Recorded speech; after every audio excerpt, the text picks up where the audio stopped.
Bom dia, eu tô aqui para fazer a videoaula da aula de física. Eu vou falar sobre o funcionamento dos relógios de quartzo. E, bom, os relógios de quartzo, eles têm um negócio para manter o tempo, que eles usam isso aqui, que é um cristal de quartzo no formato de um diapasão. Ele, por ter esse formato, ele vai vibrar numa frequência muito específica e as ondas que tem nele, o movimento oscilatório dele, são do tipo de onda de pressão. Então, eles são representados aqui por essas equações. A, a importância desse material ser o quartzo, eu vou explicar depois. Mas o importante aqui agora é que a frequência, aqui como mostra nessa equação, ela é dada só pelas características de como é feito esse cristal. Então, essa frequência aqui tem essa fórmula, ela é meio feia, mas é até fácil de entender. O, nesses termos aqui, o A é a espessura do cristal, o L é o tamanho da haste, do diapasão, dessa haste aqui, desse formato.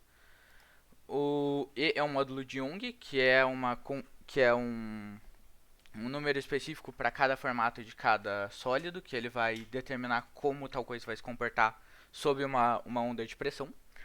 E o P é a densidade desse cristal. Se a gente resolver tudo isso para aquele específico, vai dar ali os 32.768. Esse número é bem importante, eu vou explicar depois o porquê. Outra coisa também é que, por ser um movimento oscilatório, a pressão ela é modulada como um seno. E o cristal de quartzo, nesse estado, ele tem uma propriedade muito interessante, que ele é um cristal piezoelétrico. Ou seja, quando você aplica uma pressão a ele, ele vai gerar uma diferença de potencial, vai gerar uma voltagem, e o relógio usa disso. Então, como você pode ver aqui, tem áreas que tem uma pressão maior, que vai representar uma voltagem positiva, e áreas com pressão menor, que vai representar uma voltagem negativa. Então, a voltagem que sai desse cristal, ela vai ter esse comportamento de uma onda senoidal também. Essa voltagem aqui, nessa onda senoidal, ela primeiro vai passar por um circuito lógico para transformar ela numa onda que pode ser lida um pouco mais por um formato digital, de uns ou zeros. Então ele vai transformar os picos em 1 e o máximo negativo lá em zeros, para ser mais fácil de lidar com os componentes. Esse sinal ele tem a mesma frequência e praticamente a mesma amplitude voltaica, a amplitude de voltagem do cristal que sai do sinal que sai do cristal. E ele vai passar por uma série de sequência lógica que são chamadas de flip-flops, que é um objeto eletrônico que ele consegue segurar um estado. E efetivamente o que ele vai fazer é que sempre que a voltagem diminui, sempre que ela passa do alto para o baixo, ele vai mudar de estado. E quando você coloca vários desses em sequência, o que eles conseguem fazer é diminuir a frequência do sinal que está chegando pela metade. Aqui tem uma gifzinha de como isso funciona na prática. Mas o importante é que, por exemplo, com 1 ele vai manter aquele mesmo 32.760 no 768 Hz. Com 2 ele vai ter a frequência diminuída pela metade, com 3 em 4 vezes, com 4 em 8 vezes e assim vai. E essa frequência de 32.768 ela é exatamente 2 elevado a, 2 elevado a 15ª. Então, depois de 16 desses componentes, a frequência vai ser exatamente 1 Hz, que é uma vez por segundo, que é assim que o relógio vai marcar o tempo, tipo, vai saber quando se passou um segundo. E também outra coisa muito importante é que esse movimento do diapasão ele não vai durar para sempre, ele vai cessar em algum ponto, porque existem forças dissipativas. A eletricidade que está saindo do cristal é uma grande força dissipativa, o calor e também a vibração no ar, que nesse caso não vai ser som, porque é acima de 20 mil Hz, então a gente não consegue ouvir, é chamado de ultrassom. E esses vão tirar a energia do cristal e vão reduzir a amplitude da oscilação, a amplitude de pressão também.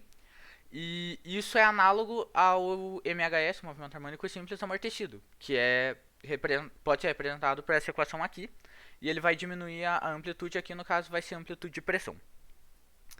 Para contrapor isso, precisa de alguma coisa para elevar a amplitude do sistema, gastando o mínimo de energia possível.